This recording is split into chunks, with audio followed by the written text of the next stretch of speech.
Billionaire faked an accident to expose his housekeeper and her twin charges, until his fiancée shrieked, "Get your filthy hands off that bed and take those bastards out of my sight right now." Tiffany Sinclair's cry echoed against the mahogany-paneled walls of the master bedroom, a sound so sharp and full of venom that the twins, Ethan and Liam, clung to Sarah Miller's legs, trembling with pure terror. Alexander Xander Hawthorne, motionless on the red silk sheets that covered his enormous bed, had to use every ounce of his willpower not to open his eyes. His breathing remained shallow, rhythmic, faking the deep coma that doctors had erroneously diagnosed 2 days prior. But his mind was more awake than ever, and his heart hammered against his ribs with a fury that threatened to rip through him. That voice, the voice of the woman he planned to marry in a month, didn't sound like the sweet fiancée who whispered my love in his ear.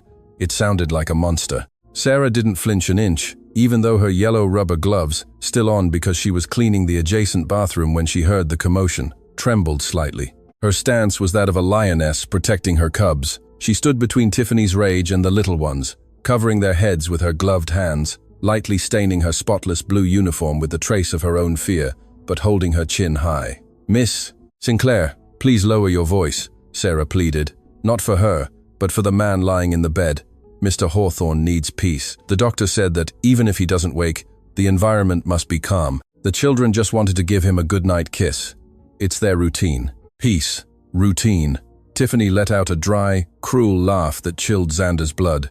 "He's a vegetable, you idiot. He doesn't feel, he doesn't hear, and he definitely doesn't need slobbery kisses from 2 orphans who aren't even his." Xander felt bile rise in his throat. Vegetable. That's how she saw him. Just 48 hours ago, Tiffany was crying inconsolably in front of television cameras at the hospital entrance, begging for prayers for her beloved fiancé. Now, in the privacy of the mansion, with the curtains drawn and the twilight dying in the bay windows, the mask had completely fallen. He had orchestrated this fake coma as a desperate measure, an intuition born from strange bank transfers and whispered calls at midnight. But he never imagined the betrayal would be so visceral, so immediate. Tiffany advanced 3 steps, her stiletto heels digging into the Persian rug like daggers. She wore the sapphire-colored dress Xander had bought her in Milan, a $10,000 garment that now looked like a costume on her anger-tense body. She pointed a perfectly manicured finger at the housekeeper's face. "Listen to me carefully, you lowly housekeeper," Tiffany hissed, lowering her voice to a dangerously soft tone. "This house is mine now, or it will be as soon as the lawyers finish drafting the medical guardianship papers tomorrow morning. And my first order isn't about cleaning or food. My first order is for you and those 2 parasites." Xander picked up out of pity to disappear. "Mr. Hawthorne is the only one who can fire me," Sarah replied, her voice trembling but firm. She pulled Ethan closer to her hip. The boy had begun to sob silently, burying his face in her white apron, and he adores these children. They are his wards. He promised to care for them when their parents died. "You can't. I can do whatever I want," Tiffany shrieked, losing her composure and grabbing a crystal vase from the nightstand. She smashed it against the floor mere inches from Sarah's feet. The crash was deafening. The twins screamed, a sharp, synchronized wail that pierced the dense air of the room. Xander felt a spasm in his right hand, an instinctive reflex to leap out of bed and strangle the woman threatening the children. "Hold on," he ordered himself. "I need to know everything. I need her to confess every last sin." Sarah quickly crouched, not to clean, but to check that no glass fragments had reached the little ones. Her gloved hands frantically caressed Liam's little legs, checking. "You're okay, my darlings, you're okay," she whispered, ignoring the furious woman watching her from above. Tiffany looked at the scene with disgust. Sarah's tenderness repulsed her as much as Xander's immobility. She walked to the edge of the bed, so close that Xander could smell her perfume, an expensive blend of jasmine and sandalwood that once excited him and now made him nauseous. She leaned over him. Xander felt her warm breath in his ear. "Look at you," Tiffany whispered, not to Sarah this time, but to his inert body, so powerful, so arrogant, the great Xander Hawthorne. "And now you're nothing more than a piece of meat waiting to rot. If you only knew, my love, if you only knew that it wasn't even a real car accident. Well, the brakes failed, yes, but how convenient that I insisted you use the sports car that day, right?" Xander's heart stopped for a second. It hadn't been a random mechanical failure. She knew. She had planned it. The confirmation struck his mind like a sledgehammer, but his body remained limp, a statue of pain and disappointment. "Get out of here!" Tiffany shrieked again, turning sharply to Sarah, who had already stood up, carrying a twin in each arm, making a superhuman effort. "If you don't leave in 10 seconds, I'll call security and say, I caught you stealing the gold watch from the nightstand." Who do you think they'll believe? The future lady of the house or the housekeeper? Sarah looked at Xander one last time, her eyes filled with tears. "I'm sorry, sir," she whispered with a genuine pain that contrasted violently with Tiffany's coldness. "I can't let them be harmed." Sarah took a step towards the door, defeated, carrying the weight of 2 children and an injustice that burned her chest. But before she could cross the threshold, Tiffany's voice stopped her again, laden with playful malice. "Wait, before you run off to your hovel, leave the children." Sarah froze, slowly turning with a pale face. "What?" "I said leave the children," Tiffany repeated, crossing her arms and smiling. "Xander signed joint custody papers with the state for those brats. If you take them, it's kidnapping. Leave them here. Tomorrow I'll call Child Protective Services to come pick them up and put them in some government shelter where they belong. I don't want them to ever set foot in this house again, but I'm also not going to let you take them and play happy mummy. No." Sarah hugged the children so tightly that Liam whimpered. "You can't do that. Mr. Hawthorne loves them. They were going to be legally adopted next month. Mr. Hawthorne no longer decides anything." Tiffany approached, her eyes shining with triumph. "Now I decide, and I decide I don't want trash in my mansion. Put them on the floor, now." The tension in the room became suffocating, dense as smoke. Sarah backed away until she hit the doorframe, shaking her head frantically. Her yellow gloves, symbols of her humble work, were the only bright thing in a scene tinted by the twilight shadows and the darkness of Tiffany's soul. "I won't let go," Sarah said, her voice trembling but gaining unexpected strength. "You're bad. You're a bad woman. Mr. Hawthorne would never have wanted this if he could see you now." "But he can't," Tiffany interrupted, throwing her hands in the air with exasperation. "Look at him. He's just lying there. Doctors say he may never wake up, and if he does, he'll be a drooling idiot. Do you think I care what he would have wanted? All I care about is the electronic signature I need to access the Swiss accounts and sell this ridiculous property. I hate this house. I hate this country. As soon as he kicks the bucket or I put him in a cheap asylum, I'm selling it all, down to the foundations, and I'm off to the French Riviera."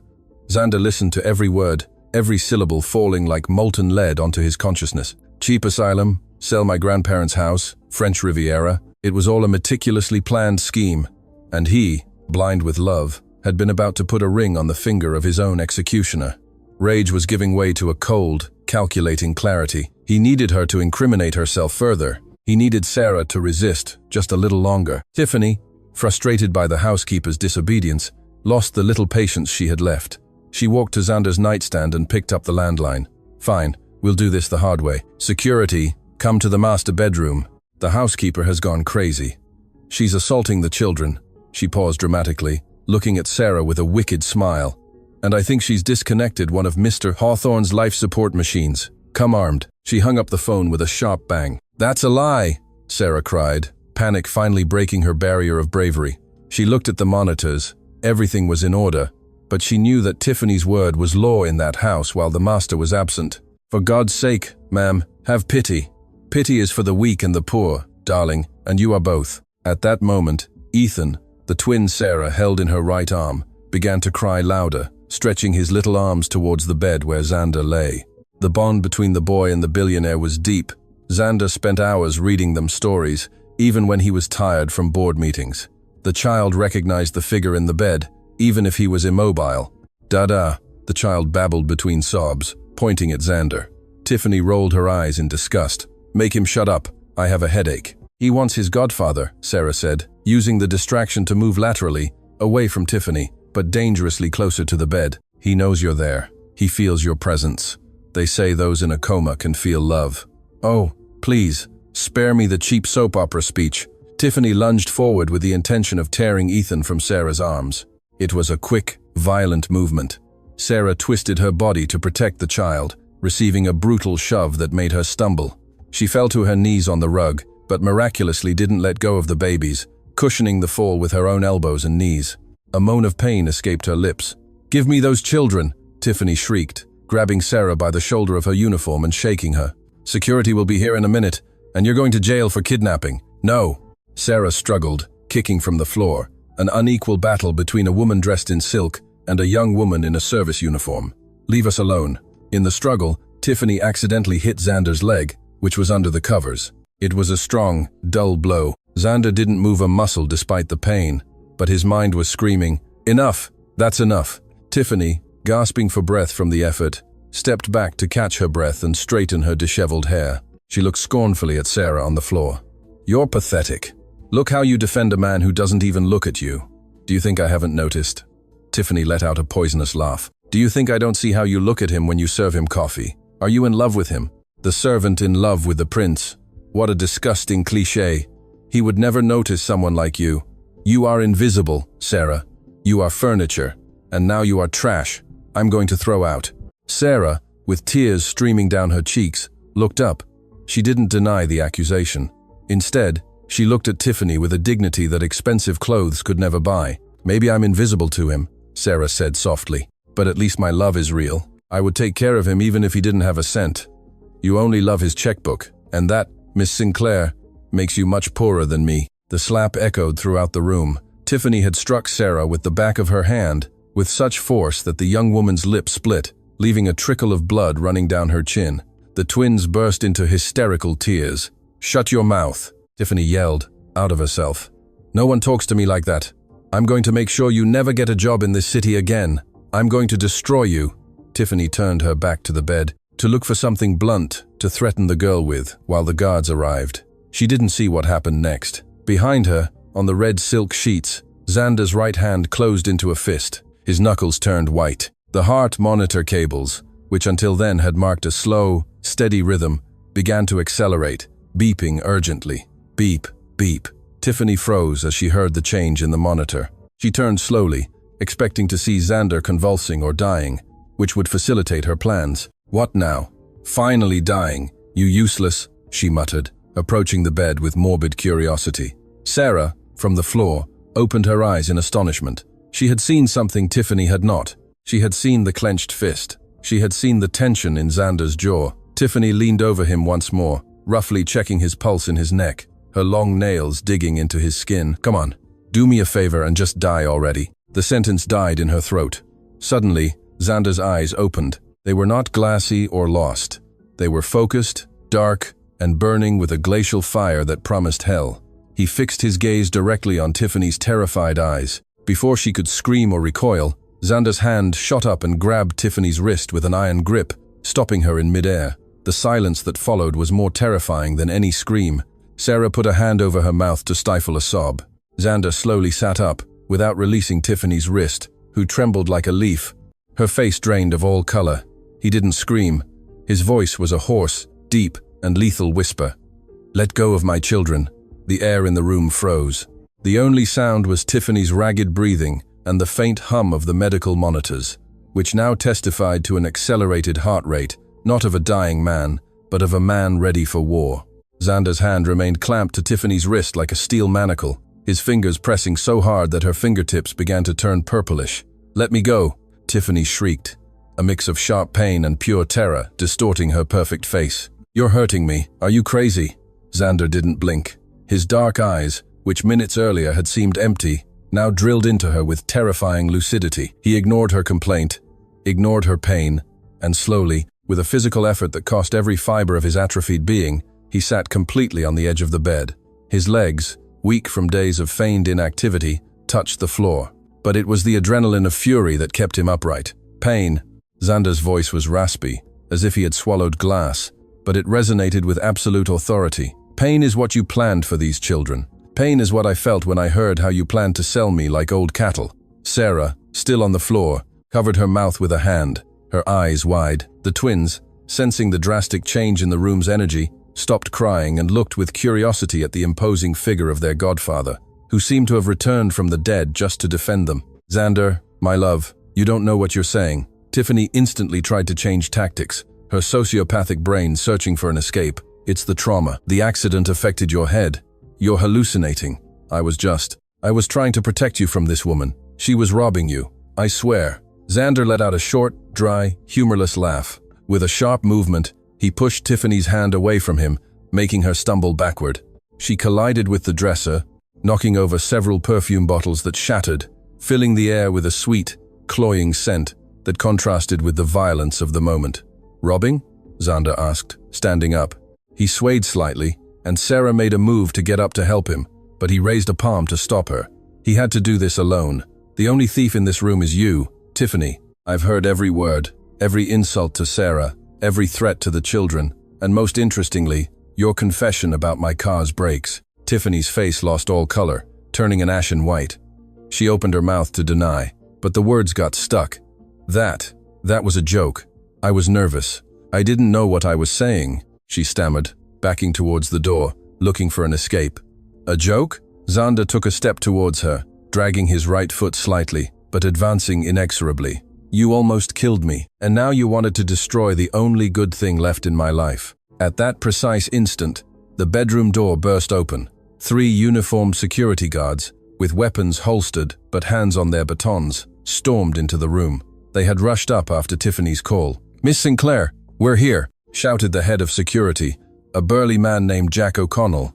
His gaze swept the room, looking for the threat. Tiffany saw her opportunity. She straightened up, pointing a trembling finger at Xander and then at Sarah. "Jack, thank God," she cried with an Oscar-worthy performance. "Help me. The housekeeper has drugged Mr. Hawthorne. Look at him. He's delirious. He's become violent. He attacked me. Get her out of here and restrain him before he hurts himself." The guards froze. The scene was confusing. The coma patient was standing, dressed in his silk pajamas, looking emaciated but furious. The lady of the house was disheveled and cornered, and the housekeeper was on the floor protecting 2 babies with her body. "Mr. Hawthorne?" Jack took a step forward, confused. We were told there was a medical emergency, that the housekeeper was aggressive. Don't listen to them, Jack. Tiffany shrieked, desperately. He's under the influence of some drug she gave him. He's dangerous. Immobilize him now. It's an order from your future employer. Jack hesitated. His hand went to his radio. He looked at Xander, searching for a sign of madness in his eyes. But what he found was the steel gaze that had built an empire from nothing. Xander straightened to his full height, ignoring the sharp pain in his ribs and head. His voice, though low, cut through the chaos like a knife. "Jack, if you take a single step towards that woman on the floor," he pointed at Sarah, "it will be the last thing you do in your professional career. And if you touch those children, I assure you, jail will be the least of your problems." Silence fell heavy and absolute again. The guards exchanged nervous glances. Tiffany gasped, looking frantically from the guards to Xander. "You're useless," she screamed. "I pay your salary.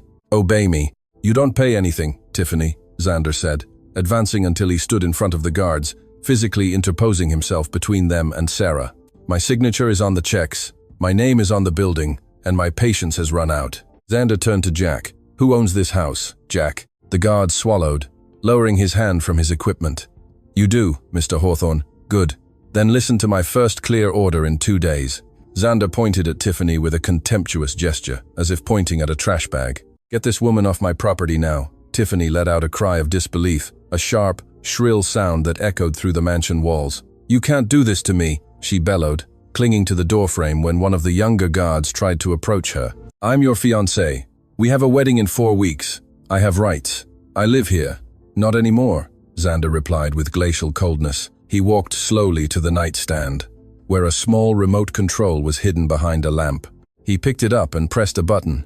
In front of the bed, a large wall panel slid open, revealing a giant television screen he normally used to watch financial news. The screen came to life, showing a high-definition black-and-white recording. It was the same room viewed from a bird's-eye angle, from a hidden camera in the smoke detector. On the screen, and more importantly, with crystal-clear audio, Tiffany was seen minutes earlier.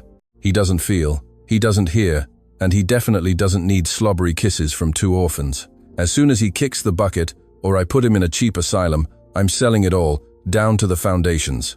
Well, the brakes failed, yes. But how convenient that I insisted you use the sports car that day, right?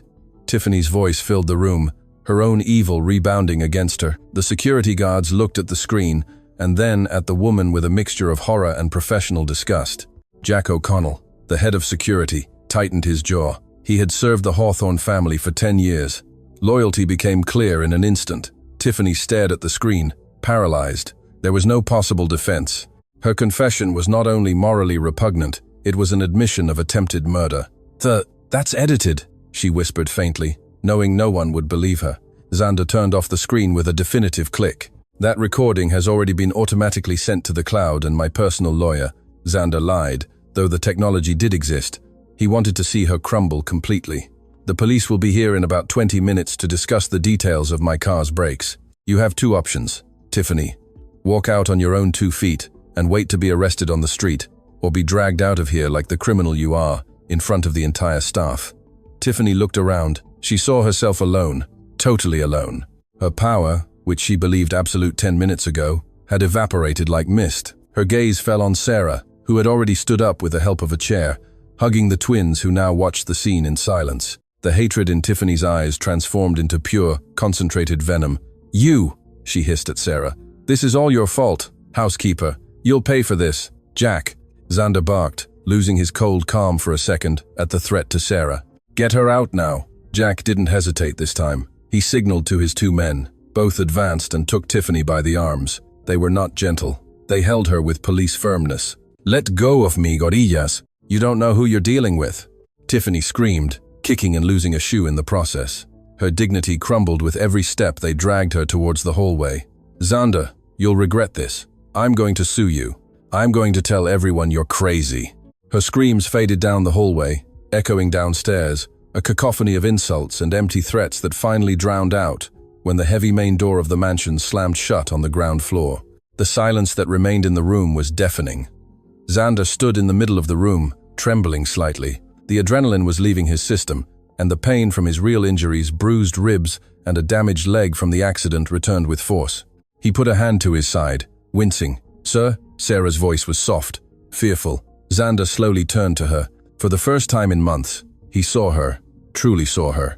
Not as the efficient employee who kept the house spotless, but as the woman who minutes earlier had stood up to a monster to protect children who were not her own and a man she believed incapable of defending himself.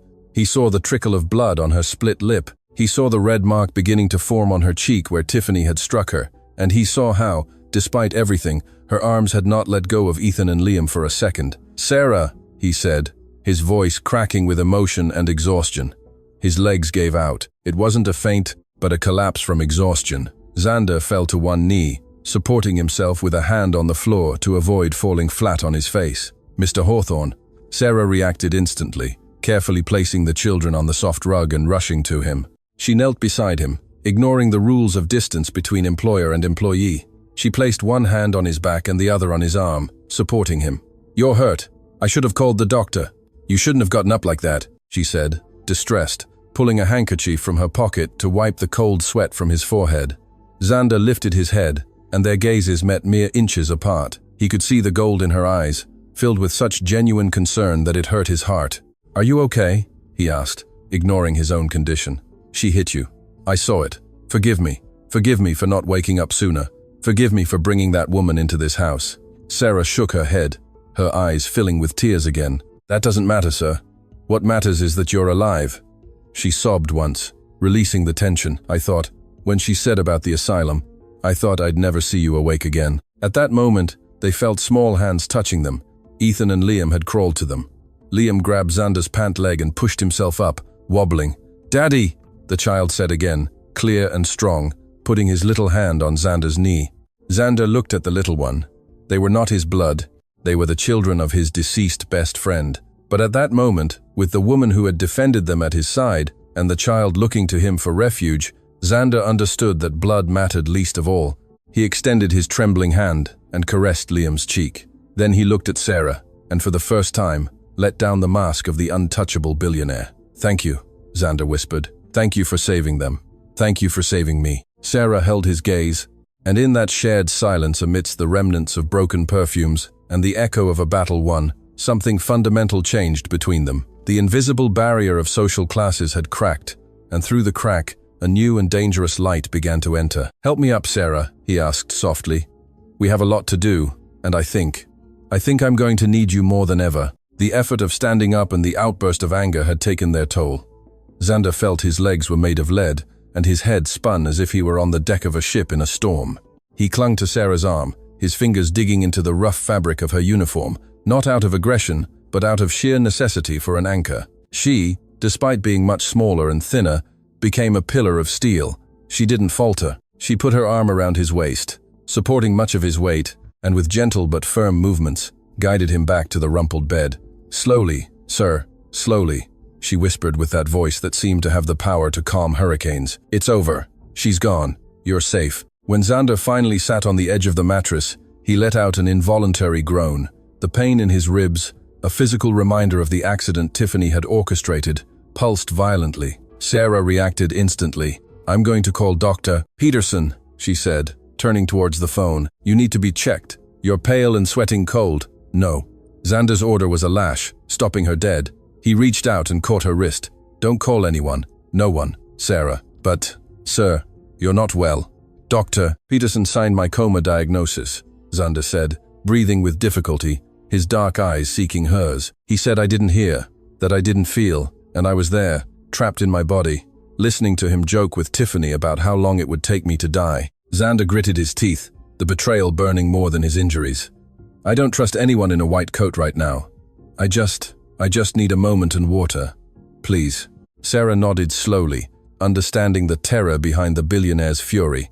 The loneliness of that man, surrounded by luxury but besieged by vultures, squeezed her heart. She rushed to the crystal pitcher on the side table. She poured a glass of fresh water and brought it to his lips with the delicacy with which she attended to the twins.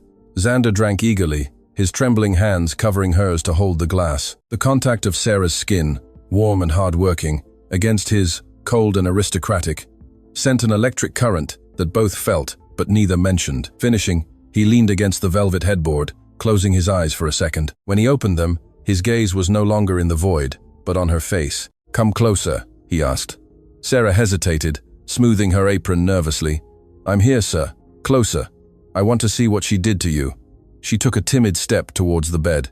Xander raised his hand, and with extreme care, brushed his thumb over the corner of Sarah's lips, where the blood had already dried, leaving a dark crust on the soft skin. Sarah held her breath, her heart pounding against her ribs like a caged bird. Never, in the 2 years she had worked at Hawthorne Manor, had he touched her like this. In fact, he barely looked at her. She was an efficient shadow who kept his world in order. She hit you for defending me, Xander murmured, his voice heavy with deep guilt. For defending children who aren't yours. They are as if they were, she replied bravely, holding her employer's intense gaze. I've cared for them since they arrived in those hospital blankets when their parents. She stopped, knowing the subject was painful for him, and Ethan and Liam have no one else. And you also had no one to defend you lying there helpless. I couldn't just watch. You could have lost your job. She could have put you in jail with her lies. There are things more important than work, Mr. Hawthorne. Dignity is not for sale, and the love for innocence isn't either. Those words struck Xander harder than any blunt object. Dignity is not for sale. Tiffany had sold her soul for a bank account, while this woman, who earned minimum wage and sent half to her sick mother in the village, possessed a moral wealth that he, with all his millions, envied. A soft sound broke the moment. Ethan, who had fallen asleep on the rug, hugging his brother from the exhaustion of crying, stirred. Sarah gently moved away from Xander's touch and went to them. I'll take them to their room, she said softly, bending down to pick up Liam. No, Xander interrupted quickly. Panic at solitude, something new for him, assailed him. Don't take them. I don't want to be alone here. That woman, her perfume is still in the air. I feel like if I close my eyes and I'm alone, she'll come back in with her lawyers or her thugs. Bring the children here. Sir, it's not appropriate. To hell with appropriate. Sarah. Xander patted the empty side of the enormous king-size bed. Put them here. There's plenty of room. I want to see them sleep. I want to know they're safe. And I need you here. Not as an employee, but as the only person in this damned world who doesn't want to see me dead. Sarah looked at him, evaluating the situation. She saw the frightened man behind the mask of power. She nodded. Carefully, she lifted the twins one by one and placed them on the left side of the bed on the down comforter. The children, feeling the warmth and security, sighed in their sleep and immediately snuggled up. Liam instinctively reached for Xander's hand and hugged it like a teddy bear. Xander looked at the small hand clutching his fingers. A solitary tear he had been holding back for 2 days of hell finally escaped and rolled down his cheek. Why? He asked aloud, without looking at Sarah. Why did you pretend you cared, Tiffany? I would have given her everything. Sarah, who was standing beside the bed watching over the 3 children in her care, dared to do something unthinkable. She sat on the edge near Xander's feet. Because some people are so empty inside, sir, that they try to fill themselves with things from the outside, but you are not empty. She pointed to the twins, and then timidly to herself. "You have people who see you. Really see you." Xander turned his head and looked at her. In the gloom of the room, illuminated only by the golden light of the night lamps, Sarah looked beautiful. Not Tiffany's manufactured, cold beauty, but a warm, real, earthly beauty. "Stay," he whispered. And it wasn't an order, it was a plea. "Sit in the armchair if you want, but don't leave. I'm afraid of waking up and finding that your loyalty was also a dream." "It's not a dream, sir," she said softly, settling into the reading armchair opposite the bed. "I'm not going anywhere. Rest. I'll stand guard tonight." Night fell over Hawthorne Manor like a heavy, silent blanket. Outside, the full moon illuminated the perfectly manicured gardens, those same gardens Tiffany planned to demolish to build a tennis court. Inside, in the master bedroom, time seemed to have stopped. The only sound was the soft crackle of the gas fireplace Sarah had lit to warm the room, and the rhythmic breathing of the twins, who slept deeply in the vastness of the billionaire's bed. Xander wasn't sleeping. He feigned it with his eyes closed, but his mind replayed the security footage again and again. Every word from Tiffany was a stab, but curiously the pain was no longer sharp. It was transforming into a cold, hard scar. What kept him anchored to human warmth was Sarah's presence in the armchair 2 meters away. He could hear her moving softly, adjusting her position so as not to make a sound. He could smell the clean scent of her skin, which had replaced the stench of Tiffany's perfume. He opened his eyes slowly and found her looking at him. She didn't look away in embarrassment as she usually did when he caught her observing. This time she held his gaze with a new serenity. "You should sleep, Sarah," he said, his hoarse voice breaking the silence. "You've had a harder day than mine. I'm not sleepy, sir. Besides, someone has to watch that your fever doesn't go up." She got up and approached to touch his forehead with the back of her hand. The gesture was so natural, so maternal, that Xander closed his eyes at the contact. "You don't have a fever," she declared, withdrawing her hand. But before she could step away, Xander gently took it. "Sit here, please," he indicated the edge of the bed, near his hip, away from the children so as not to wake them. "I don't want to shout from across the room. I need to talk to you, really talk." Sarah sat cautiously. The intimacy of the moment was overwhelming. She was sitting on her employer's bed at midnight, while his adopted children slept next to them. It was a domestic scene that belonged to a wife, not an employee. "What do you want to talk about, sir?" "About you," Xander said directly. "You've been in my house for 2 years. I know you make the best coffee. I know you keep my clothes spotless. I know the children adore you. But I know nothing about you. I don't know why an intelligent and brave woman like you is cleaning my floors and enduring the screams of a woman like Tiffany."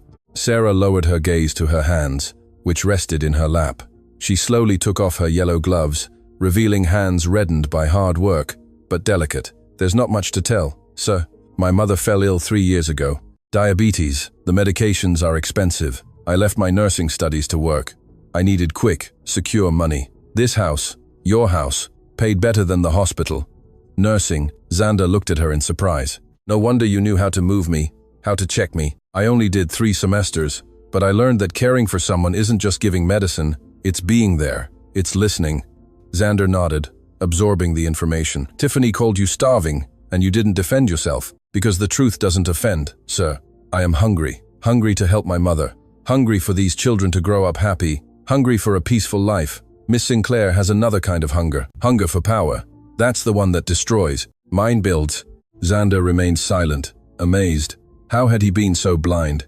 He had looked for a life partner at galas, on fashion runways, in boardrooms, looking for someone of his level. And all this time, dignity, strength, and true loyalty had been silently serving him breakfast every morning.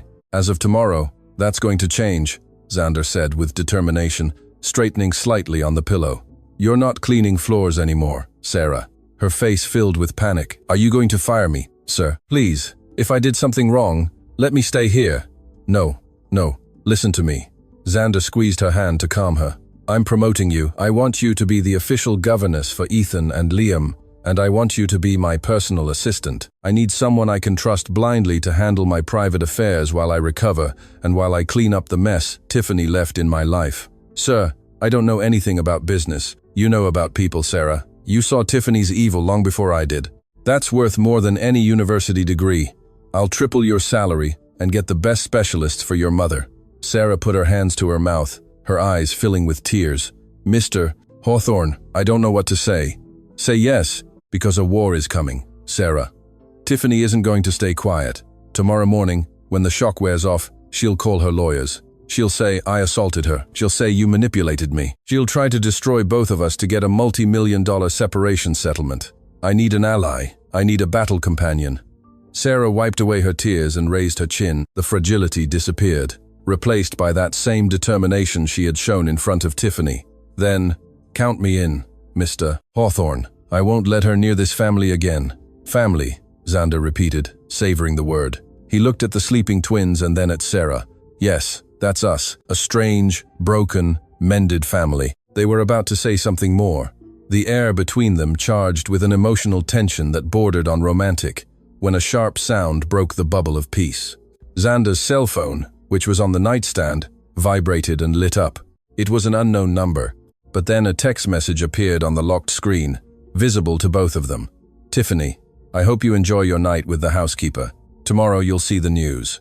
I sold the exclusive on how the poor, brain-damaged billionaire is being abused by his employee. Prepare for hell, darling. Xander read the message, and his expression hardened. The peace was over. The war had begun before dawn. Looks like she didn't wait until morning, Xander said with lethal coldness. Good, she wants to play dirty. We'll show her what happens when you wake the dragon. He looked at Sarah, and instead of fear, he saw a fighting gleam in her eyes. What do we do, sir? Call Jack, have him block the main entrance and bring me my laptop. We're going to write our own story before she publishes hers. The blue light of the laptop screen was the only illumination in the room, casting ghostly shadows on Xander's concentrated face. His fingers flew over the keyboard with surprising speed for a man who had supposedly been in a coma just hours ago. Sarah watched from the armchair with the twins still deeply asleep in the bed, oblivious to the digital storm brewing outside. She's fast, Xander murmured. His jaw clenched. She's already contacted the Daily Scoop. Look at this. He turned the screen towards Sarah. A bold headline in red letters screamed from the website of the country's most sensationalist tabloid, published just 10 minutes ago under the breaking news tag, Kidnapped in his own mansion? The hidden drama of billionaire Hawthorne.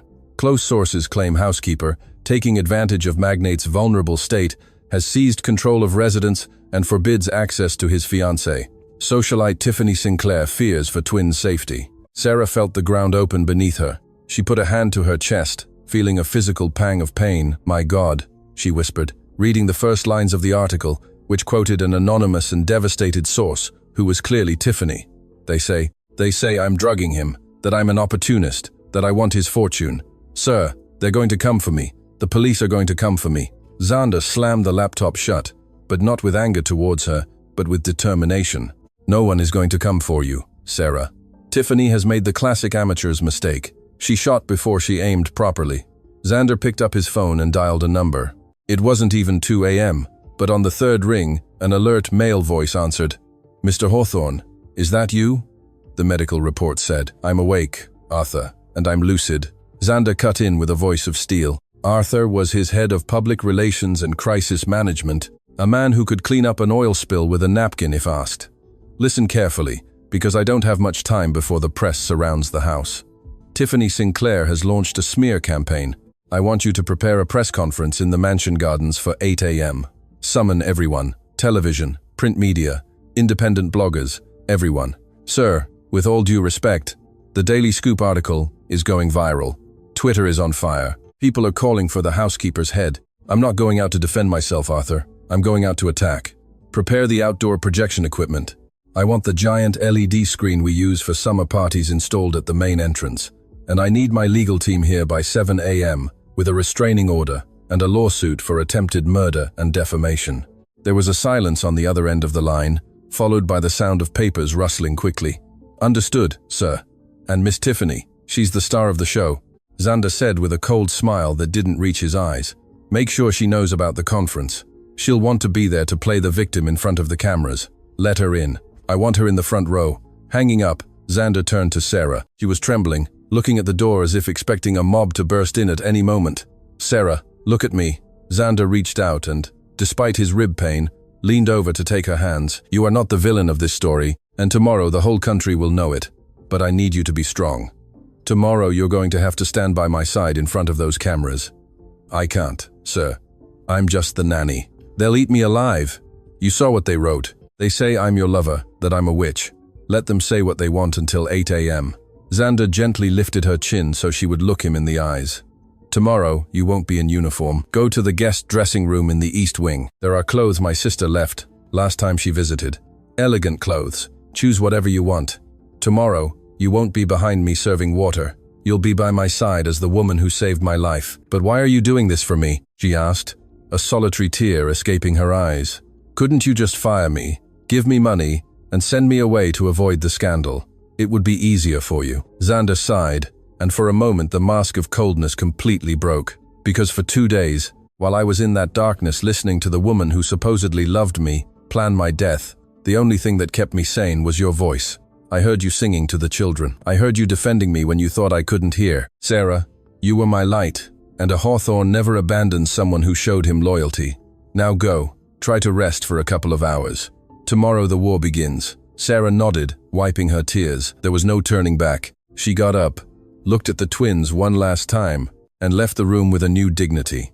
She no longer walked like the frightened employee. She walked like a woman with a mission. Xander was left alone. He opened the laptop again and searched for the video file. Master bedroom security camera, 220 cmp4. He played it once more. He saw Tiffany's cruelty. He saw Sarah's courage. Enjoy your moment of fame, Tiffany, he murmured to the screen, because it will be your last. Dawn arrived with a leaden gray sky, as if nature itself knew a storm was coming. From 6 a.m., the noise outside the mansion's perimeter gates was deafening. A swarm of news vans, photographers, and curious onlookers pressed against the wrought iron. Cries of justice for Tiffany and free the billionaire could be heard all the way to the main door. Tiffany's narrative had resonated deeply. She was the concerned fiancée, and Sarah the manipulative kidnapper. Inside the mansion, the atmosphere was one of tense, military calm. Xander stood in front of the full-length mirror, buttoning a pristine white shirt. Every movement hurt. His ribs protested, and his right leg throbbed, but he refused to use a cane. The image was power, and he needed to project absolute strength. The door opened softly. Sarah entered. Xander paused halfway through buttoning his cuff. He gasped. Sarah wore a cream pantsuit, simple and elegant, that fit her figure perfectly. Her hair, usually pulled back in a practical, messy ponytail, now fell in soft waves over her shoulders. She wore no excessive makeup, just enough to hide the dark circles from a sleepless night and the slight bruise on her cheek where Tiffany had struck her. She looked regal. She looked powerful. You look. Xander searched for the right word, but his brain seemed to have disconnected for a second. You look incredible. Sarah blushed slightly, lowering her gaze. I feel disguised. Sir, it's not a disguise. It's armor. Xander walked towards her, limping slightly. And please, stop calling me sir, at least for today. Call me Xander. We need to present a united front. All right, Xander. The name sounded strange but sweet on her lips. The children are with Rosa, the cook, in the basement playroom. They have music and toys. They won't hear anything. Good. Xander offered her his arm. Are you ready? Sarah took a deep breath, closed her eyes for a second, invoking all the strength of her ancestors, and nodded. She took his arm. Ready. As they stepped onto the main porch, the glare of the flashes was blinding. Hundreds of cameras fired in unison. The murmur of the crowd turned into a roar. Xander and Sarah stood at the top of the marble stairs. In front of them, in the garden, a podium with dozens of microphones had been set up.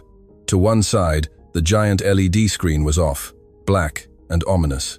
In the front row, just as Xander had predicted, was Tiffany, dressed in severe black, with dark glasses and a handkerchief in her hand. She looked the perfect picture of the grieving widow, even though her husband was standing in front of her. Seeing Sarah on Xander's arm, Tiffany dramatically removed her glasses. There she is, Tiffany shrieked, pointing an accusing finger, acting for the cameras. Look at her! She has the nerve to come out on his arm. She has him drugged. Xander, my love, react. Journalists rushed to shout questions. Mr. Hawthorne, is it true you are being held against your will? Who is that woman? Will you press charges against your fiancé? Xander raised a hand. The gesture was simple, but it emanated such authority that silence spread like a ripple. He approached the microphone, releasing Sarah's arm, but remaining shoulder to shoulder with her. Good morning. His voice, amplified by the loudspeakers, was firm and deep. I have called this press conference to clarify the rumors about my health and about the events that have occurred in my home in the last 48 hours.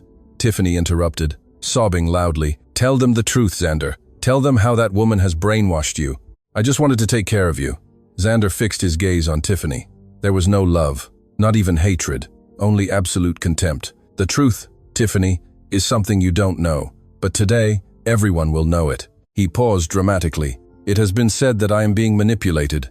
It has been said that Miss Sarah Miller, who stands beside me, is a criminal." The murmur grew. "The reality," Xander continued, raising his voice, "is that the woman you see beside me saved my life, and the woman you see down there crying crocodile tears tried to end it." "Lie," Tiffany shrieked, looking at the cameras. "He's delirious. It's head trauma. Call an ambulance." "I don't need an ambulance. I need you to look at the screen." Xander pressed a button on the small remote he held at the podium. The giant screen behind him came to life. The audio connected to the main sound system, booming throughout the neighborhood. The image was clear. The bedroom, the previous evening. Tiffany was seen entering furiously. Sarah was seen protecting the children, and then Tiffany's voice was heard, clear and terrible. "As soon as he kicks the bucket or I put him in a cheap asylum, I'm selling it all, down to the foundations." The crowd gasped in unison. Journalists stopped writing and stared, mouths agape. The video continued. "Well, the brakes failed, yes, but how convenient that I insisted you use the sports car that day, right?" The impact was nuclear. The camera flashes that had previously aimed at Sarah and Xander turned en masse towards Tiffany. Tiffany was paralyzed, pale as a corpse. Her victim act crumbled in seconds. She looked around, searching for an escape, but she was surrounded by journalists and cameramen who now looked at her like a monster. "That's fake," she tried to shout, but her voice cracked. "It's AI-generated deepfake. It's a setup." The video ended with the image of Xander waking up and stopping Tiffany's hand. The screen went black. Xander spoke again. "What you have just seen is the unedited security footage from yesterday at 6 p.m.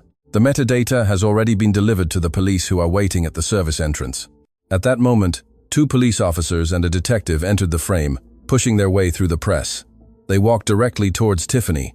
"Miss Tiffany Sinclair," the detective said as he placed handcuffs on her in front of all the country's cameras, "you are under arrest for attempted murder, fraud, and child endangerment. You have the right to remain silent." Tiffany began to scream, a mixture of insults and pleas, as she was dragged towards the patrol car.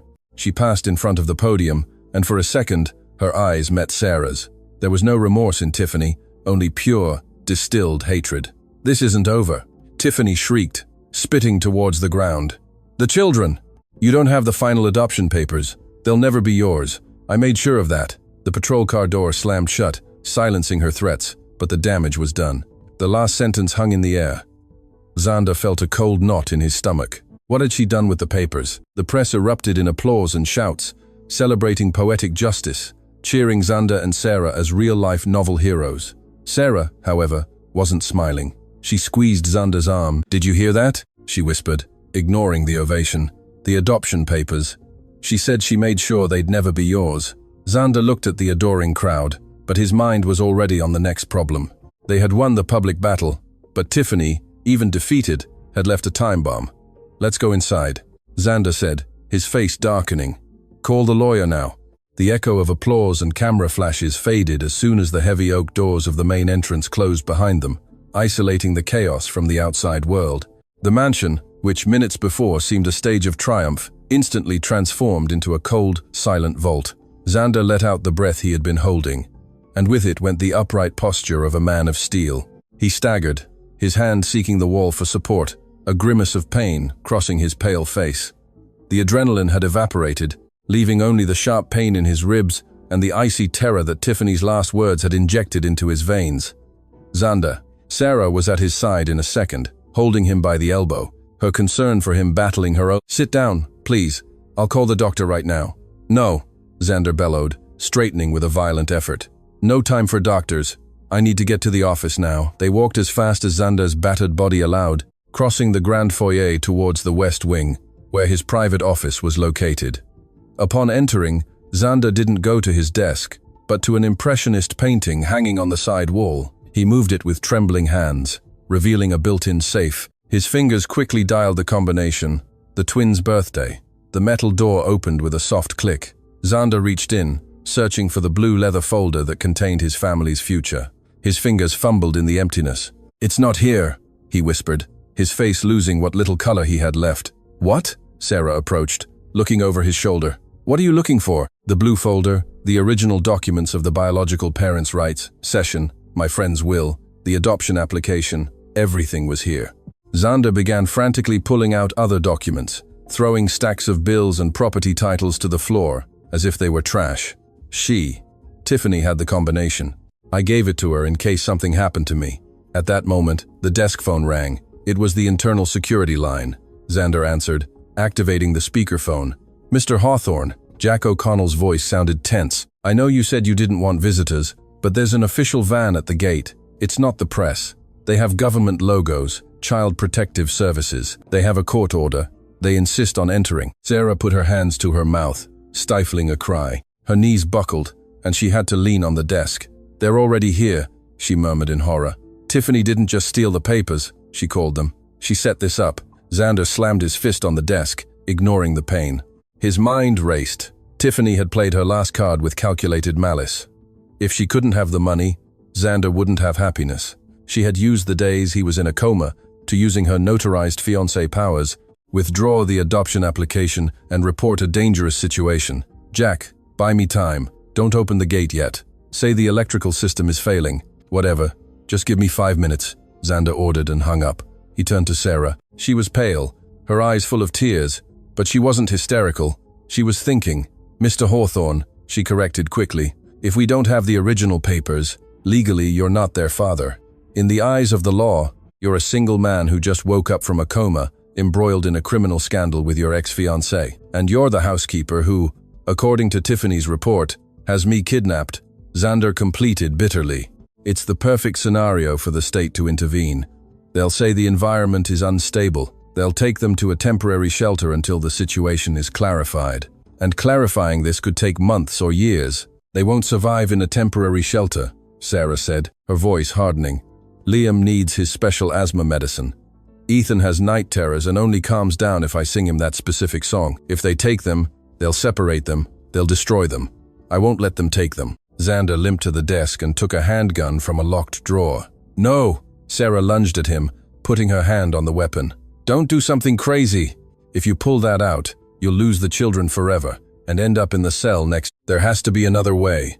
Use your power. Use your money. Money doesn't buy off bureaucrats when there are television cameras outside waiting for a mistake," Xander growled. But he released the weapon. He knew she was right. He was desperate. "So what do we do?" At that instant, the sound of sirens blared nearby, followed by the metallic clang of the main gate opening. Jack hadn't been able to hold them off any longer. "They're in," Xander said, feeling a weight in his chest that had nothing to do with his broken ribs. "Come on. We won't let them go upstairs to find them. We'll intercept them in the living room." They went downstairs just as the main door opened. A stern-looking woman in a gray suit and thick-rimmed glasses entered with a firm stride, followed by 2 police officers and a young assistant carrying a tablet. She didn't seem intimidated by the mansion's luxury. She seemed disgusted by it. "Mr. Xander Hawthorne," the woman said without preamble, consulting a file in her hands. "I am Miss Brenda Jenkins, Regional Director of Child Protective Services. I have an emergency custody order for minors, Ethan and Liam Miller." Xander planted himself at the foot of the stairs, blocking access to the upper floors with his body. Sarah stood beside him, shoulder to shoulder. "This is my house, Miss Jenkins," Xander said in an icy voice. "And these children are under my protection. I am their godfather and their legal guardian in the process of adoption." Miss Jenkins looked at him over her glasses with bureaucratic coldness. "Therein lies the problem, Mr. Hawthorne. In process. We checked the system this morning after receiving an urgent report. The adoption application was formally withdrawn 24 hours ago by your legal representative, Miss Tiffany Sinclair, alleging your permanent physical and mental incapacity. That was fraud." Xander exploded. "That woman is in jail right now for attempted murder. She didn't represent me. That will be decided by a family court judge, not me," Jenkins replied impassively. "My job is to ensure the immediate well-being of the minors, and the current report describes this home as violent chaos, with a clinically unstable legal guardian and a high-profile domestic dispute. It is not a safe environment." "It is the safest environment in the world," Sarah interjected, stepping forward. Her voice trembled with indignation, not fear. "These children are loved here. They have everything they need. Taking them out now would be traumatic." Miss Jenkins looked Sarah up and down, noting her borrowed clothes and her defensive stance. "You must be the housekeeper mentioned in the report?" she asked with disdain. "Miss Sarah Miller, the report indicates that you have no relation whatsoever to the children, and that your presence here is irregular." "She's the only mother those children know," Xander said, defending her. "She has cared for them more than anyone, but she is not their mother, Mr. Hawthorne, and you are not their father. Legally, these children are state orphans at this moment. Officers, please proceed to locate the minors." The two police officers took a step forward. "Over my dead body," Sarah cried, spreading her arms across the staircase, blocking the passage with a ferocity that made the armed officers hesitate. The tension in the foyer was palpable, a high-voltage wire about to snap. The police officers looked at Miss Jenkins, awaiting instructions regarding Sarah's physical resistance. Xander watched the scene, his financial strategist's mind desperately searching for a loophole, an error, an exit. "Miss Miller, if you do not step aside, you will be arrested for obstruction of justice," Jenkins warned in a monotone voice. "Don't make things worse. If you cooperate, perhaps you will be allowed to visit them at the shelter under supervision. If you resist, you will never see them again." Sarah didn't move. Her eyes shone with restrained tears, but her jaw was clenched with determination. "A shelter," Sarah whispered. "They'll put them in cold cribs with strange people who don't know Liam is afraid of the dark or that Ethan is allergic to wool. No, I can't allow it. Take me to jail if you want, but don't touch them." "Proceed," Jenkins ordered crisply. One of the police officers reached out to move Sarah by the arm. "Stop!" Xander's cry resonated like thunder, stopping the action dead. It was not a cry of desperation, but of revelation. A crazy, risky, and absolutely irreversible idea had crossed his mind. It was the only card he had left, the only one Tiffany had not foreseen because Tiffany didn't understand the concept of sacrifice. Xander descended the last step and stood between the police officer and Sarah. He straightened his jacket with a sudden calm that disconcerted everyone. "Miss Jenkins," Xander said, lowering his tone to a corporate negotiation, "you say the environment is unstable because I am a single man, recently emerged from a medical crisis, and without legal family support. You say Sarah's presence is irregular. Those are the facts, Mr. Hawthorne. Those are the facts, according to my ex-fiancée's fraudulent report. But there is one fact that report deliberately omitted, a fact that changes the entire legal status of this home." Sarah looked at Xander with confusion. What was he talking about? "What are you talking about?" Jenkins asked, skeptical, but stopping the officers with a gesture. Xander took a breath, looked Sarah in the eyes, silently asking her forgiveness for what he was about to say and begging her to go along with him. "Sarah is not simply the housekeeper, and her presence here is not irregular." Xander took Sarah's hand and firmly intertwined his fingers with hers. "Sarah is my fiancée, and we are getting married tomorrow." The silence that followed was absolute. You could hear the grandfather clock ticking in the hallway. Sarah's eyes widened, her heart stopping for a second. The police officers exchanged glances. Miss Jenkins blinked several times, her bureaucratic mask cracking for the first time. "What?" Jenkins stammered. "But Miss Sinclair was your fiancée until a few hours ago. The whole country saw it on the news." Tiffany was a mistake, a business arrangement that went wrong. Xander improvised with astonishing fluency. "But Sarah has been my partner in secret for months. That's why Tiffany hated her so much. That's why she invented those lies." Xander squeezed Sarah's hand, urging her to react. "She has been the mother figure to those children from the beginning. And by marrying, we will constitute a stable, two-parent household with unlimited resources.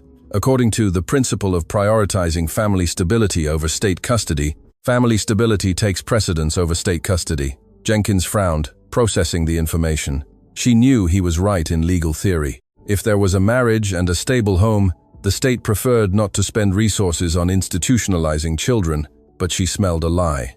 "That sounds very convenient, Mr. Hawthorne. A sudden wedding just as I come to take the children." "It's not sudden," Xander lied, fixing his gaze on hers. "We were going to make it public after breaking up with Tiffany.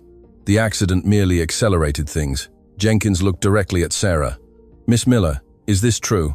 Are you Mr. Hawthorne's fiancée? Be careful. Lying to a federal official is a serious crime." Sarah felt the weight of the world on her shoulders. She looked at the cold woman who wanted to take her children. She looked at the police officers and then at Xander. She saw the desperation in his dark eyes, the silent plea. He was placing his reputation, his fortune, and his life in her hands. Sarah thought of Ethan and Liam sleeping upstairs. She thought of their laughter. She straightened her back. Her face adopted an expression of absolute serenity. "Yes, ma'am," Sarah said in a firm voice. "It's true. We love each other, and we are going to get married. Those children are our family." Jenkins held Sarah's gaze for 10 eternal seconds, looking for a flicker, a doubt. She found nothing but iron determination. Finally, the official sighed and closed the folder. "Fine. The state prefers family integration, but I'm not stupid, Mr. Hawthorne. This smells like a legal maneuver. Call it what you will, but you have no grounds to take them if a family unit is forming. I will give you the benefit of the doubt for the sake of the minors, and because, frankly, our shelters are saturated," Jenkins conceded reluctantly. "But this is what's going to happen. I'm going to leave a provisional custody order for 48 hours under surveillance. You have 2 days. I want to see a civil marriage certificate, registered and sealed, on my desk by Friday at 9:00 a.m. If there is no certificate, or if I detect any sign that this is a farce, I will return with law enforcement, take the children, and arrest both of you for procedural fraud. Understood?" "Crystal clear," Xander said. "Let's go," Jenkins ordered the police officers. They turned and left. The door closed. The sound of the van's engine driving away was the sound of temporary salvation. Xander let go of Sarah's hand as if it burned and stepped back, running his hands through his hair. "My God," he exhaled. "They're gone. We did it." Sarah remained still in the same spot, trembling. The reality of what had just happened hit her full force. "Sir," she said in a weak voice, "what have we just done? Marriage in 48 hours. That's impossible. And it's a lie. They'll put us in jail."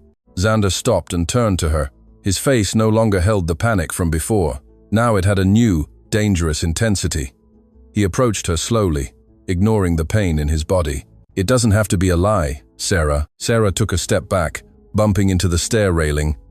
"What? What do you mean?"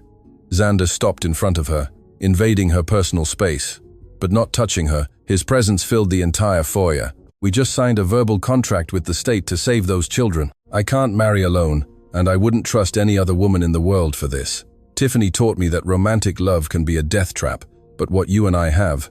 Xander searched for the words. "Loyalty, respect, a common goal. That's stronger than any fairy tale romance." Xander reached into his pants pocket. He didn't pull out a ring, of course. He didn't have one, but he took out his watch, a platinum Patek Philippe, worth more than Sarah's childhood home, and held it out like an offering. "Sarah Miller, I know it's not the proposal you dreamed of as a child. I know I'm a complicated man, broken, and with too many enemies. But I need you. Ethan and Liam need you." He paused, his voice dropping to an intimate whisper. "Marry me, truly. Be my wife. Be the mother of my children. I promise to respect and protect you with my life every day." Sarah looked at the watch, then at Xander's dark, deep eyes. Her heart pounded so hard it hurt. It wasn't a marriage of love, at least not on his part. It was a pact of war. But as she looked at him, as she remembered how he had defended her in front of the world that morning, she felt a spark of absurd and dangerous hope. "I don't want your watch, Xander," she said softly, gently pushing the jewel away. "I'll buy you the biggest ring in the world tomorrow." "I don't," she interrupted him, taking a step towards him, shortening the distance. "I said I don't want your watch, and I don't want a giant ring to impress the press.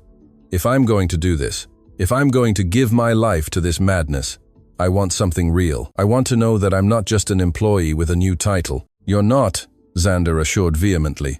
"You're my equal. You're the owner of this house the moment you say, 'I do.'" Sarah took a deep breath, feeling the vertigo of the abyss. "I do," she whispered. Xander let out a relieved sigh, and by an impulse he couldn't control, he cradled her face in his hands. "Thank you," he murmured, leaning towards her. Their foreheads touched, but before the moment could turn into a kiss that would seal the pact, a loud noise came from upstairs, a crash, but it wasn't a child's cry. It was the sound of glass breaking in the second-floor hallway. Both separated abruptly and looked up. "The children are asleep," Sarah said, fear returning to her voice. "Who's upstairs?" "Jack's at the gate." No one entered.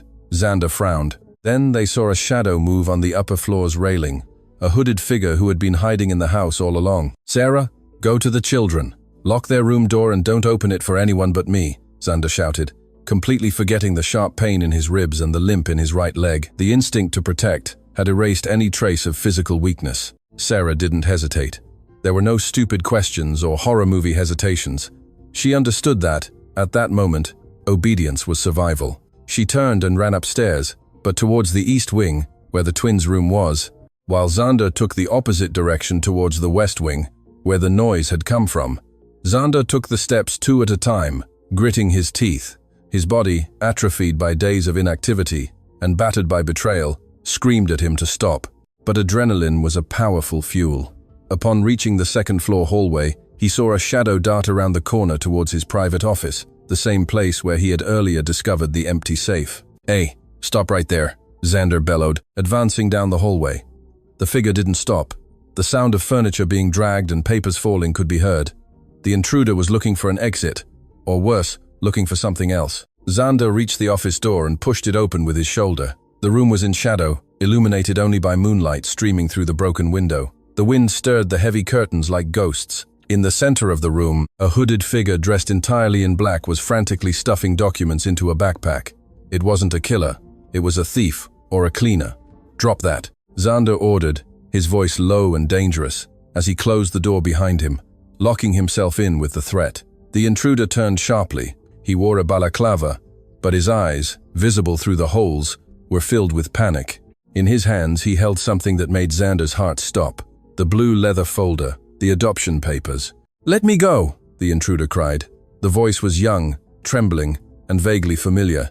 "You have something that belongs to me," Xander said, taking a step forward. The hooded figure pulled a knife from his pocket. The metal gleamed in the moonlight. "Don't come closer. She said you were a vegetable. She said it would be easy. She lied to you about everything," Xander replied, instantly recognizing the voice. Disbelief mixed with fury. "Mikey." The intruder froze. Xander advanced another step, ignoring the knife. "Mikey, you're my substitute chauffeur. I paid for your mother's operation last year, and this is how you repay me." The young man, realizing he was recognized, began to tremble violently. "Mr. Hawthorne, Miss Sinclair, she said you wouldn't wake up. She said if I didn't retrieve these papers and burn them, she would have my sister fired from the group's companies. She threatened me. Tiffany is in jail, Mikey. Her power is over. But yours, to decide if you walk out of here or on a stretcher, starts now. Give me the folder." Mikey looked at the knife. Then he looked at Xander. The billionaire was hurt, sweating, leaning on a decorative cane he had taken from the entrance, but his gaze was that of a cornered lion. Xander's natural authority filled the room. With a sob of defeat, Mikey dropped the knife to the floor. Then, with trembling hands, he extended the blue folder. "I'm sorry, sir. I'm so sorry. I didn't get to burn it. I only tore the first page. The rest is fine." Xander snatched the folder from his hands, opened it quickly. The document of cession of rights was there. The biological parents' will was there. Only the cover was torn. They were valid. They were salvation. Xander closed his eyes for a second, feeling a relief so intense he almost fainted.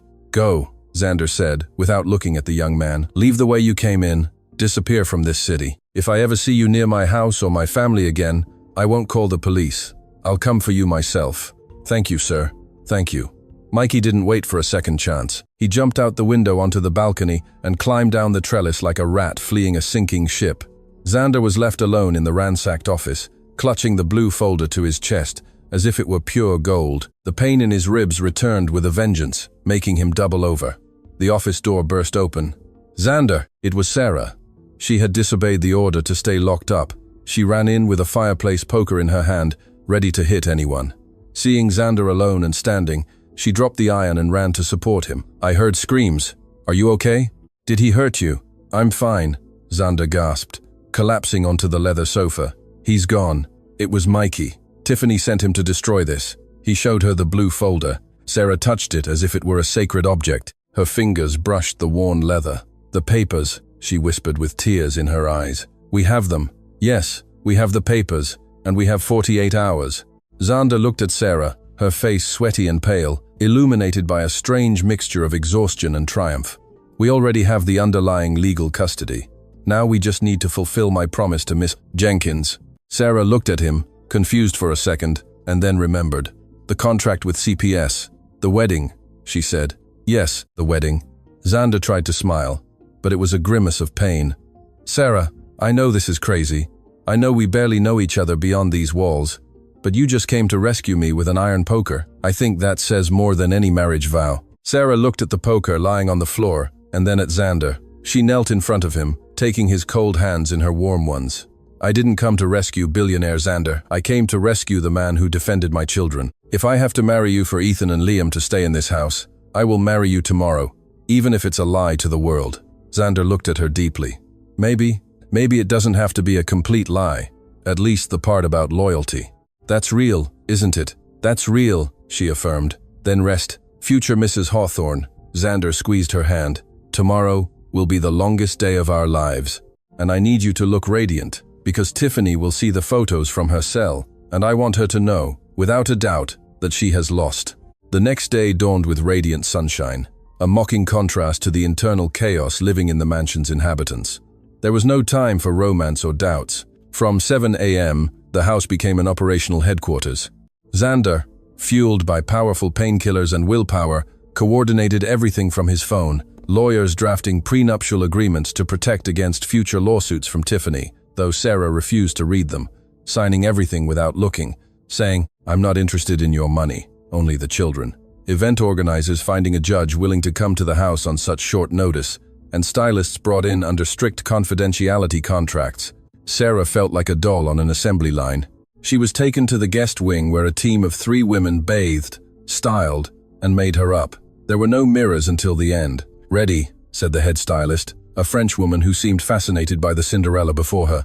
"You can look." Sarah opened her eyes in front of the full-length mirror and held her breath. The woman looking back at her was not the housekeeper in a blue uniform and rubber gloves. She was a vision. The dress was not a traditional meringue wedding gown. It was an elegant ivory silk design, straight cut and simple, falling like water over her curves. It had long, delicate lace sleeves to conceal the bruises from Tiffany's grip on her arms, and a discreet but feminine neckline. Her brown hair was gathered in a low bun adorned with small, natural white gardenia blossoms from the garden. She looked noble. She looked strong. "You look like a queen," said a small voice from the doorway. Sarah turned. It was Ethan and Liam, held by Rosa the cook, who was crying with emotion. The children wore small beige linen suits with blue boaties. "My darlings." Sarah rushed to them, bending down carefully not to wrinkle her dress, and hugged them. The scent of baby powder calmed her more than any sedative. "This is all for you. Remember that. Everything is for you." The ceremony took place in the backyard, under the wisteria-covered pergola, away from the paparazzi lenses still camped at the main entrance. Only the bride and groom, the children, Judge Miller, Jack O'Connell as a witness, and Rosa as a witness were present. Xander waited beside the judge. He wore a custom navy suit that disguised the bandage on his ribs. He leaned elegantly on an ebony cane. When he saw Sarah walk into the garden hand in hand with the twins, he felt a pang in his chest that had nothing to do with his injuries. He had told himself this was a business deal, a legal strategy. But seeing her walk towards him, with the sunlight filtering through the leaves and illuminating her serious, beautiful face, Xander felt fear. Fear that this was too real. Fear that he didn't deserve her. Sarah reached his side. They didn't look at each other shyly, but with complicity. They were 2 soldiers in the same trench. The judge, an older, serious man, who owed favors to Xander's father, began the quick ceremony. "We are gathered here." The words passed in a blur. Sarah felt the warmth of Xander's hand holding hers. His hand was large, firm, protective. "Xander Hawthorne, do you take Sarah Miller as your lawful wife to love and cherish?" Xander looked Sarah in the eyes. The world disappeared. "I do," he said. And then, breaking protocol, he added, "And I promise that as long as I breathe, no one will harm you, nor them." Sarah felt a lump in her throat. Those weren't the words of the script. They were a real promise. "Sarah Miller, do you accept?" "I do," she replied in a clear voice. "Then, by the power vested in me by the state, I pronounce you husband and wife. You may kiss the bride." This was the moment they both feared, the kiss, the seal of the lie, or of the truth. Xander slowly leaned in. Sarah lifted her face. He placed one hand on her waist with infinite delicacy and the other on her cheek. Their lips met. It wasn't a kiss of overflowing passion, but neither was it the cold kiss of a contract. It was soft, warm, and surprisingly tender. It was a kiss of gratitude, of relief, and of recognition. Sarah felt a shiver run down her spine. Xander felt something broken inside him, begin to heal. They separated slowly, both a little stunned, with flushed cheeks. "Long live the newlyweds," Rosa cried, throwing rose petals and breaking the tension. Ethan and Liam applauded, laughing as the petals fell. Xander bent down, wincing, and picked up Liam. Sarah picked up Ethan. They stood together for the photo the lawyer needed to send to Miss Jenkins. They looked like the perfect family, the photo that would appear on all the front pages the next day. Half an hour later, the judge had left with the signed certificate. Miss Jenkins had received the digital copy and sent a succinct message. Provisional custody lifted. Routine supervision in 30 days. Congratulations. They were safe. Xander and Sarah sat on a stone bench in the garden, exhausted. The children played on the lawn a few meters away. We did it, Xander said, loosening his tie. You are officially Mrs. Hawthorne. It sounds strange, Sarah admitted, looking at her hand where a simple white gold ring, which Xander had taken from the family safe, now shone. It was your grandmother's, wasn't it? Not a bought one. Xander, thank you for not letting them take them. Thank you for saving my life. Sarah, I think we make a good team. The moment was perfect. There was peace, there was sun, there was a future. But fate, or rather Tiffany's malice, had one last card up her sleeve. The main gate intercom rang, breaking the tranquility of the garden. Jack answered from his post, but his voice was amplified by the external loudspeakers due to a technical error reaching the garden. Mr. Hawthorne, excuse the interruption. I know it's your wedding day, but there's someone here. Tell them to leave, Jack. I don't want the press, Xander replied, irritated. It's not the press, sir. It's an older woman. She came in a taxi. She has documents. What documents? Xander asked, standing up, a bad feeling settling in his stomach.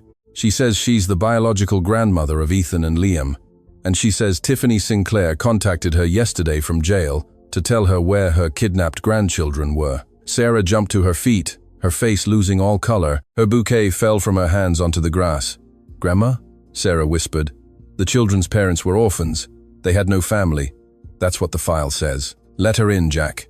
Xander ordered in an icy voice, transforming again into the dangerous man who had destroyed Tiffany. Let's see what this lie is. Minutes later, a woman in her 60s, dressed in humble clothes but with a tough, calculating expression, walked into the garden, escorted by Jack. She didn't look at the mansion or the luxury. Her eyes went straight to the children playing, but there was no love in that gaze, only greed. I've come for my blood, the woman said, stopping in front of the newlyweds. I have a DNA test and a letter from the children's mother.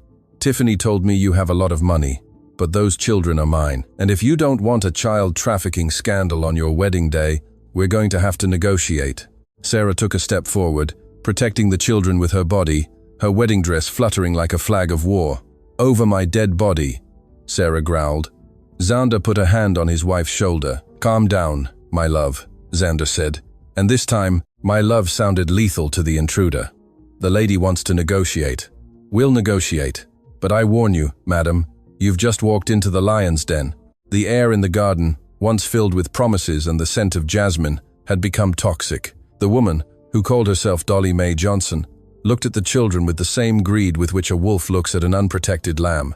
There was no maternal instinct in her eyes, only mathematical calculation. Sarah felt her blood boil, a protective fury that threatened to rip her elegant silk dress. $5 million, Dolly Mae said, crossing her arms without even bothering to feign interest in the children's well-being. In cash, and I'll leave today.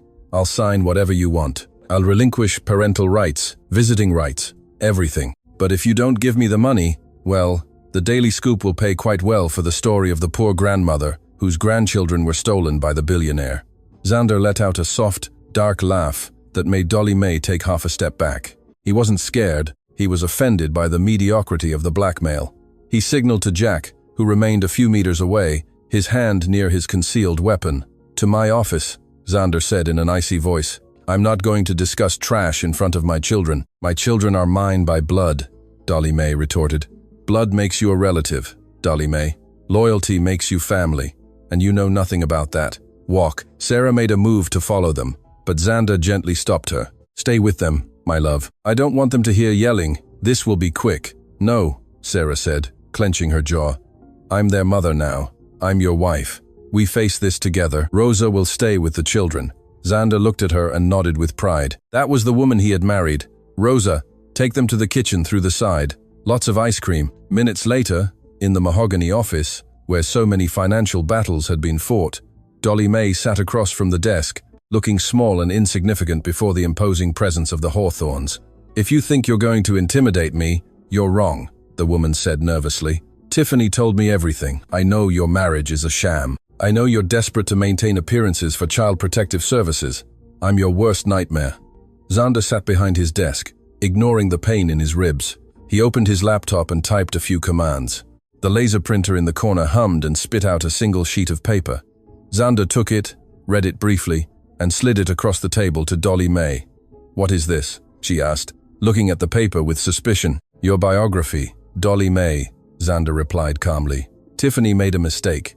She thought I was just a lucky rich kid. She forgot that information is the most valuable resource of the 21st century. As soon as Tiffany mentioned you in jail, my security team initiated a search." Dolly May paled as she read the first lines. "Child abandonment 20 years ago," Sarah read aloud, leaning over the desk, her voice laden with scorn. "You left your daughter, the twins' mother, at an orphanage in a Mexican border town when she was 4 years old. You never returned, you never called. She died without knowing why her mother had thrown her away like trash. I was young, I didn't have money." Dolly May defended herself, but her voice trembled. "And then we have this," Xander continued, pointing to the second paragraph. "Fraud in Nevada, shoplifting in Texas, and an active arrest warrant in Arizona for document forgery." Dolly May crumpled the paper furiously. "That's the past. I have genetic rights. A judge will listen to me. No judge will give custody to a fugitive criminal who abandoned the children's mother," Sarah interjected, slamming her palms on the table, making her wedding ring clink. "But that's not the worst, Dolly May. The worst is that you dare to come here on our wedding day to try to sell these children as if they were merchandise." "I want what's mine," the woman shrieked, standing up from her chair. "Those children inherited something from their mother. Their mother had nothing because you left her with nothing," Xander said, standing up. His height and his fury filled the room. "Listen closely, because I'm not going to repeat myself. You have two options. Option A, you leave this office with the $5 million you're asking for." Dolly May's eyes gleamed with avarice. Sarah looked at Xander in horror. "Xander," she whispered. "Let me finish," he said, without taking his eyes off the woman. "I give you the money, but the moment you touch a single cent, I'll report you for extortion. I have cameras recording this conversation. I have your confession that you want to sell the children.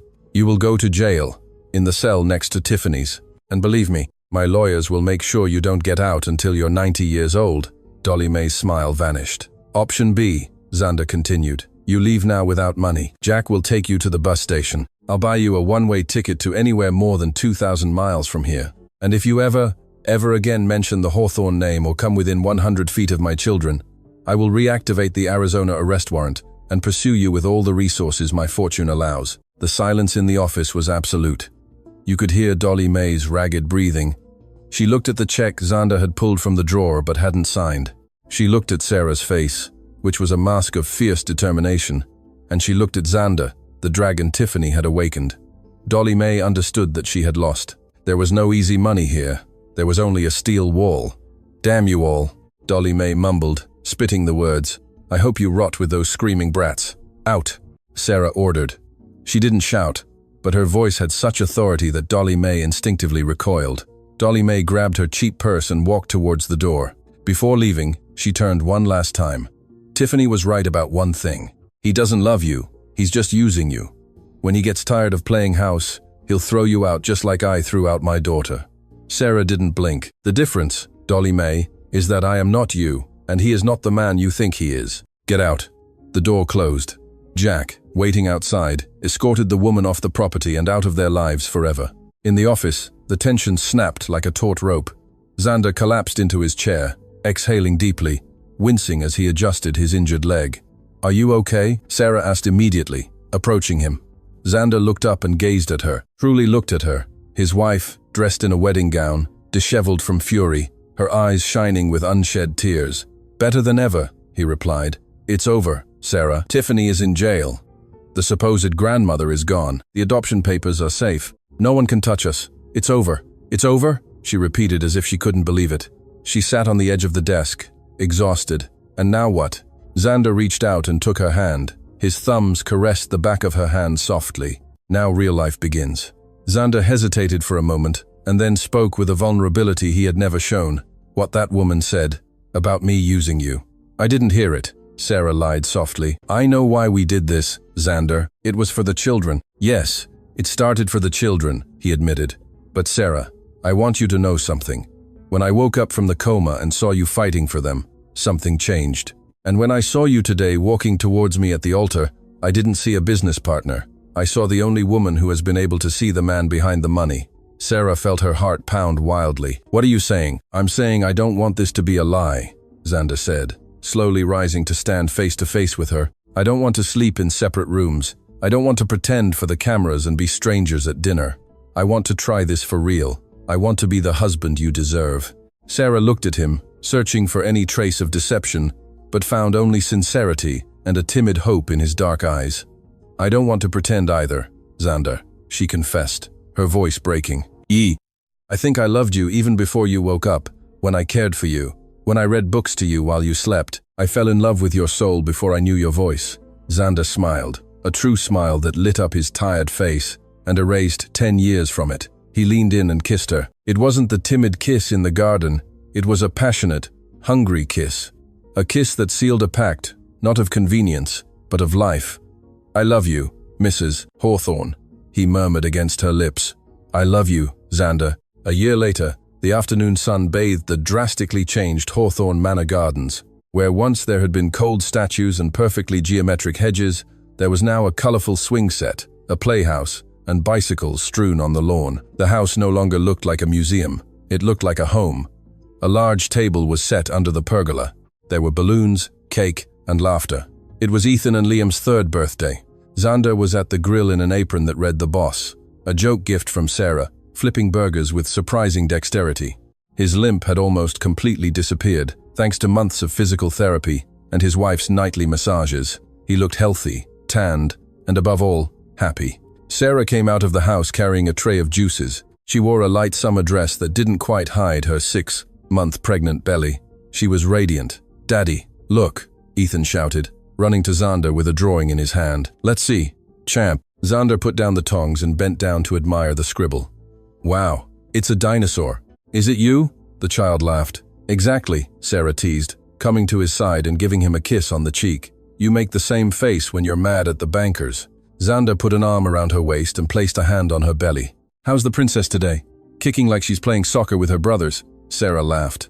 "I think she's going to have your temper." "God forbid," Xander laughed, kissing her again. At that moment, the doorbell rang. Jack, now dressed in civilian clothes and looking more like a family uncle than a bodyguard, approached with an envelope in his hand. "Sir, ma'am," certified mail arrived. Xander took the envelope. It was from the Superior Court of Justice. Sarah held her breath. Although Tiffany had been sentenced to 15 years in prison for attempted murder and fraud, and Dolly May had disappeared from the map, there was always the residual fear of bureaucracy. Xander opened the envelope with steady hands, pulling out the official document with gold seals and embossed signatures. "Well?" Sarah asked. Xander smiled, and his eyes filled with tears of happiness. "It's official," he said, showing her the paper.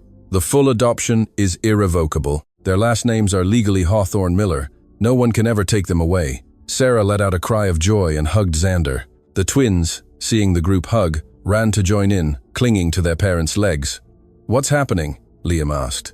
Xander lifted both children, one in each arm, showcasing his recovered strength. "What's happening is that we are a family forever." From the second-floor window, where Tiffany had once planned her evil, now only sunlight entered. The darkness was gone, and in the garden, amidst the children's laughter and the embrace of an improbable but indestructible love, Xander and Sarah knew they had won the most important battle of all, the battle for happiness. The end.